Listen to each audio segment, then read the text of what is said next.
Buenos días, eh, y para que eventualmente nos escuche después, tardes o noches.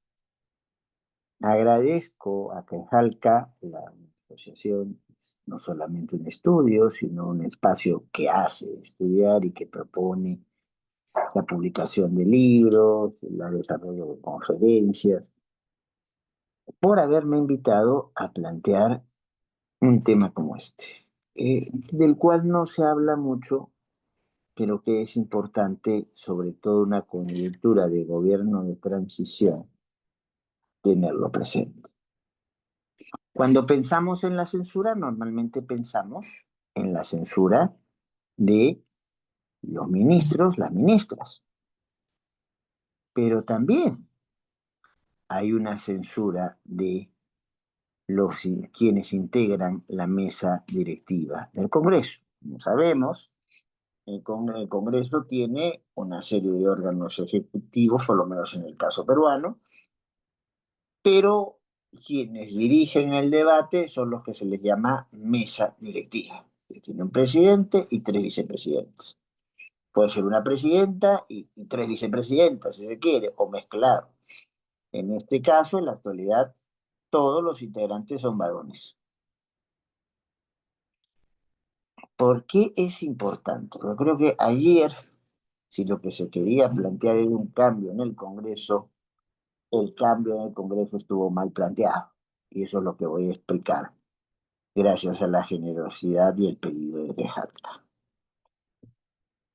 Es una cosa aparte, ustedes tienen otros artículos dentro del reglamento del Congreso para poder regular el tema de la censura de ministros y ministras. Pero yendo a mirar en el artículo 68, que es el que habla de mociones del día, o sea, qué es lo que puedo presentar para reclamar. Puedo presentar muchas cosas, puedo pedir que se haga una comisión de investigación, o sea, todo lo que se tiene que pedir al Pleno, en algunos casos, primero a la mesa directiva para que lo ponga en conocimiento del Pleno, y entre estos, el inciso D te habla de los pedidos de censura o proposición de confianza a los miembros de la mesa directiva del Congreso. Ya tienen un trámite distinto, no es el mismo trámite de los congresistas. Ya. La idea es que si uno lee este artículo, el 65 y el 68, vamos a ver cómo se promueve que haya un control, que haya un nivel de fiscalización, ya no solamente sobre otros funcionarios altos del Estado, sino sobre nuestros mismos congresistas o nuestras mismas congresistas que están tomando la batuta, la dirección del Congreso.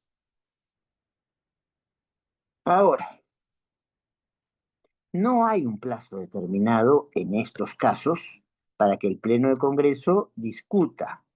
No es como en el caso de la censura de ministros, donde sí hay un plazo en el cual se presentó la moción de censura y la mesa directiva no puede guardar, tiene un tiempo establecido para presentarlo. Acá no.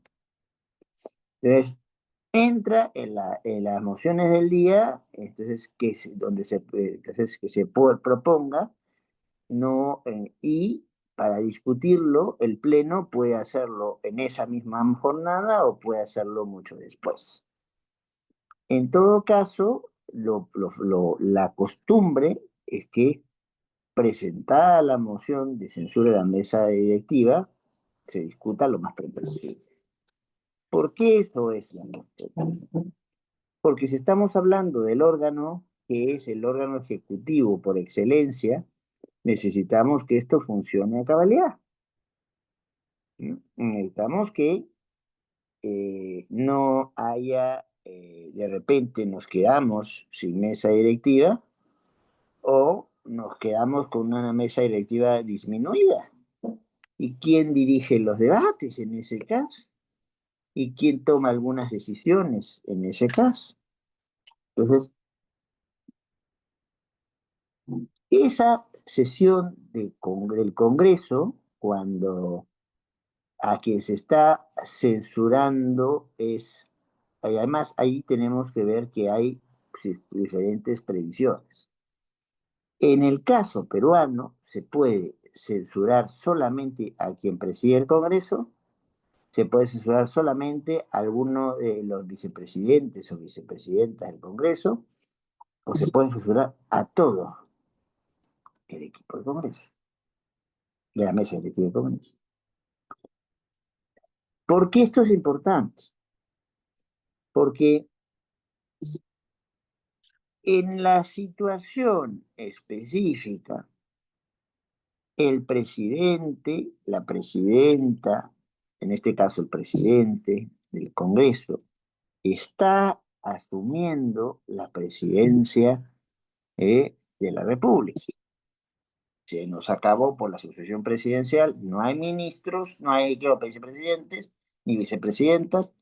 Boluarte era vicepresidente Castillo, a Castillo se le vaca, a Boluarte se le vaca, entonces el presidente del Congreso asume la presidencia del Congreso en tanto y en cuanto es presidente del Congreso.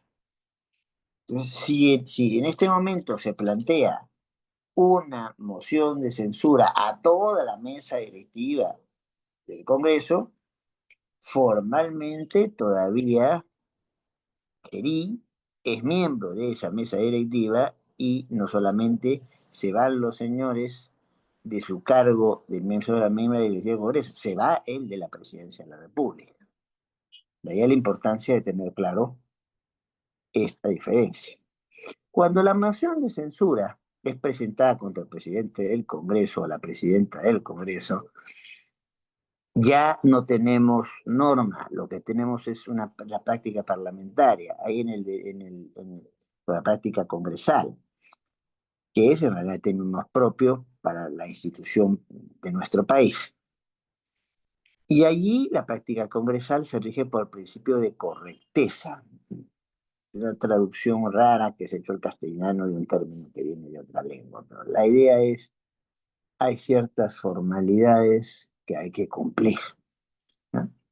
¿Y cuál es esa formalidad que hay que cumplir? Si, por ejemplo, yo soy presidente del Congreso, no voy a dirigir la sesión en la cual están votando mi censura, ¿no? Entonces, ¿quién conduce la sesión? Uno de los vicepresidentes o vicepresidentas del Congreso.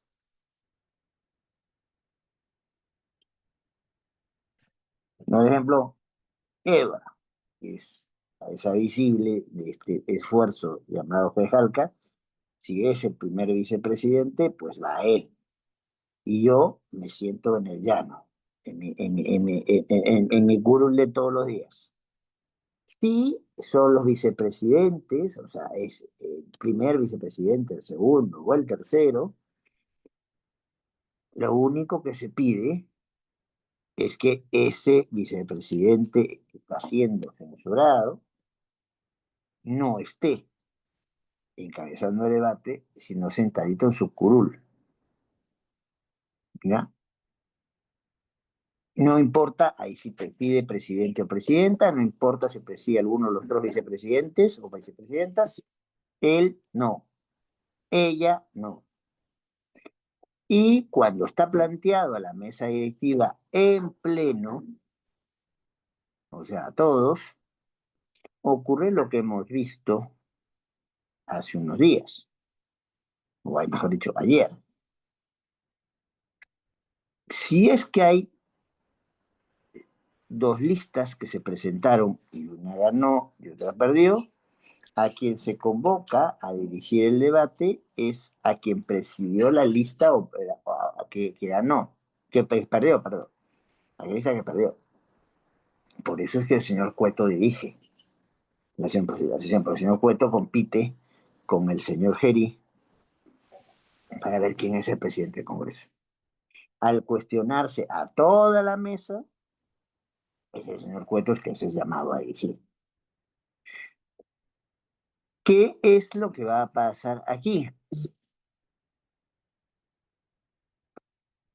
Si cuando hubo la elección fue lista única, ¿ya? O sea, no hubiera habido Cueto compitiendo con Gerí solito fue, tenía el consenso, entonces ahí se va a utilizar un procedimiento. Todo esto, como les digo, es práctica congresal. Ya de aquí en adelante está el artículo 68E, está algunas referencias de los otros artículos que mencioné, pero ya todo el resto es práctica, que repiten los congresos del mundo, como cuando uno repite, hace lo que se llama la letanía. Dices una vez una cosa, la sigues diciendo, la politas un poquito, pero la sigues diciendo. Bueno, esa es la idea. ¿Qué es lo que pasa aquí? Candidateó Gerí o quien fuera, solo. Candidateó la señora, creo que, no recuerdo bien, pero creo que la señora Alba cuando postuló al Congreso era lista única. Esto hubiera sido si hubiera planteado. Vamos a tumbarnos a toda la mesa directiva de la señora Alba. Y no te ha habido lista alternativa. Entonces se va a usar el mecanismo que se plantea para confirmar, conformar las juntas preparatorias. Sí, ¿qué es eso de las juntas preparatorias? Antes que el Congreso se instale, tenemos que poner un poco de orden en la casa, todavía no hay elegidos autoridades entre los mismos congresistas. ¿Y qué se hace? Se convoca al más votado, o a la más votada, al más joven, o a la más joven, y al más viejo, o la más vieja. Y ellos son los que van a hacer la suerte de comité electoral. Bueno, en esa lógica se maneja esto. Si no hay un candidato o candidata con una lista perdedora, ¿ya? Lo que se va a plantear es, vamos a llamar, a ver, cuál es la composición del Congreso? La tal. ¿Quién es el que tuvo más votación? Porque nosotros tenemos votos preferenciales para llegar al sitio que llegamos. Pues este o este. ¿Quién es el menor? No. Recuerden que las ciudades, en el caso peruano, para poder llegar al Congreso son bajas, comparado, tomando en cuenta lo que ocurre en otros países. ¿Y quién es el mayor? En el Congreso, a diferencia de lo que ocurre con otras instituciones, no hay límite de para arriba. Yo puedo tener 91 años y postularme al Congreso. Ya que me elijan o no, es otra historia. Esas personas van a ser las que van a reemplazar si el cuestionamiento es a toda una mesa directiva y no tuvo competidor, cosa que no pasó en esta situación concreta. En esta situación concreta sí había habido competidor, el señor Gerí, compitió el congresista Gerí, compitió con el señor congresista Cueto y la lista del señor congresista Cueto, entonces por eso Cueto va. Si no hubiese habido Cueto o lista alternativa, se llama al congresista o a la congresista más votada, la congresista o el congresista más joven, y el congresista o la congresista de mayor edad. Y esto se va, una vez que se tenga clara la situación, se plantea, como le hemos dicho, no hay obligación que se vea en la misma sesión, pero suele, porque estamos hablando precisamente de la operatividad del mismo Congreso, verse el mismo día. ¿Ya? El mismo día suele, entonces, pero para que eso ocurra, para que haya lo que se llama la admisión a trámite, se debe contar con el voto favorable de la mayoría de los congresistas hábiles. ¿Qué estoy diciendo con esto? No de todos los 130 congresistas que ahora tenemos en el Perú, bueno, sino de aquellos que no están suspendidos, que no están en licencia. Por eso, cuando se votó con la idea del hábil, es el que no tiene ni mayor impedimento para cumplir su cargo. ¿Qué pasa si alguien lo ha mandado de comisión de servicios? Representa al Congreso peruano del extranjero. ¿Qué pasa si alguien ha asumido otra función, por ejemplo, ministro de Estado, y por sus labores como ministro o ministra de Estado no puede participar en la sesión. Puede presentar una dispensa, sí. ¿Qué pasa si una congresista sale embarazada y está en este momento en la clínica o en el hospital haciendo pues todos los esfuerzos de parto? No le vas a decir que vaya a la sesión. Entonces, a estas personas las descuentas de la lista, ¿no? Una experiencia no en el tema de censura de miembros de mesa directiva del Congreso, recientemente la hemos vivido en el tema de la vacancia de la señora Boluarte. Son 130 las personas que conforman el Congreso y terminaron votando 124. 124 porque Boluarte no se quedara, 0 votos en contra y 0 abstenciones. Entonces, yo no les puedo decir un número de cuál es la mayoría, lo que les puedo decir es establecer el criterio que la costumbre establecida.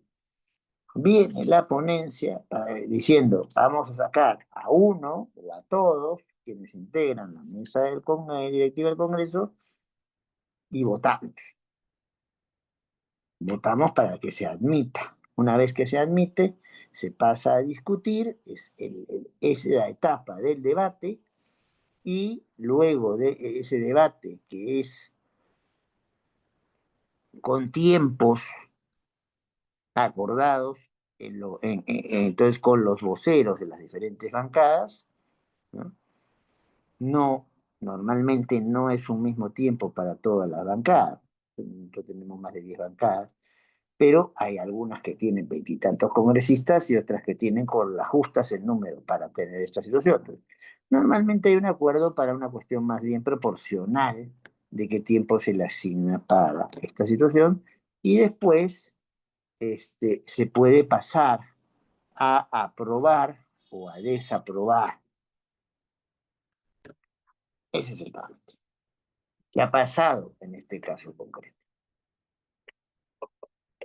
Se presenta por un sector del Congreso una moción de censura no a un ministro, sino a los miembros de su mesa directiva. Práctica que en el caso peruano no es nueva. Ya se ha censurado más de una vez a toda la mesa directiva de un Congreso. Pero en esta situación tenía una particularidad. Hoy el presidente de la mesa directiva asume por sucesión presidencial la presidencia de la República. O sea, Gerí es presidente de la República porque fue elegido presidente del Congreso y porque ya no hay vicepresidentes o vicepresidentas que puedan asumir el cargo porque fueron vacados. Eventualmente se hubiera, entonces ya saben que incluso la muerte es una causa de vacancia. Error al momento de plantear la cuestión de censura en la mesa directiva. Si el problema para muchos era la presencia del congresista Rospigliosi, y el partido del congresista Rospigliosi originalmente había dicho que no iba, Fuerza Popular no iba a participar ni en el gobierno, no iba a tener ministros o ministras, el gobierno de transición, ni iba a tener sitio en la mesa directiva. Bueno, los ponías contra la pared a, a quienes integran la bancada Fuerza Popular, porque eso es lo que dijo su vocero. Y eso es lo que ratificó en su momento el congresista Bustamante. Pero claro, al plantear la censura para todo el conjunto, le das el pretexto a que Fuerza Popular, en aras de mantener la estabilidad de la presidencia de la República, que no nos pase Merino II, con 5 días su presidente se vaya a su casa, se va a plantear que no podemos aceptar esto.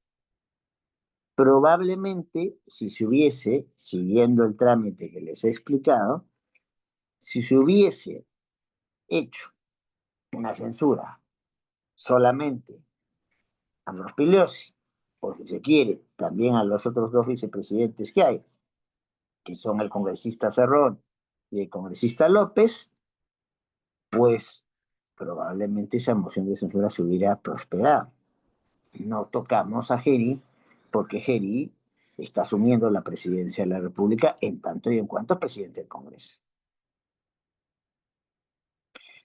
Esas son las ventajas de conocer la diferencia que muchas veces no se sabe y no se estudia, no se explica, de que no es la misma lógica lo de la censura de un ministro que lo de la censura de un miembro, una hombre, mujer de la mesa directiva del Congreso. En ambos casos, o se coincide, es que tiene que haber pautas que yo consensúe para que objetivamente crea que las personas que están ahí se tienen que ir, pero hay una diferencia de trámite muy importante que aquí he tratado de explicar. Es un trámite no solamente distinto, para los ministros y ministras, sino que prácticamente todo el trámite está previsto con detalle en el reglamento del Congreso, norma que tiene rango de ley. En cambio, hay mucho de costumbre, hay mucho de práctica, hay mucho de pauta, que no necesariamente está escrito en una norma, pero que se ha consolidado como un camino a seguir durante muchos años. Bueno, creo que con esto hemos hecho una explicación a lo que se nos había planteado. Muchas gracias al caso de Crejalca por invitarnos y quedo abierto a la posibilidad de preguntas.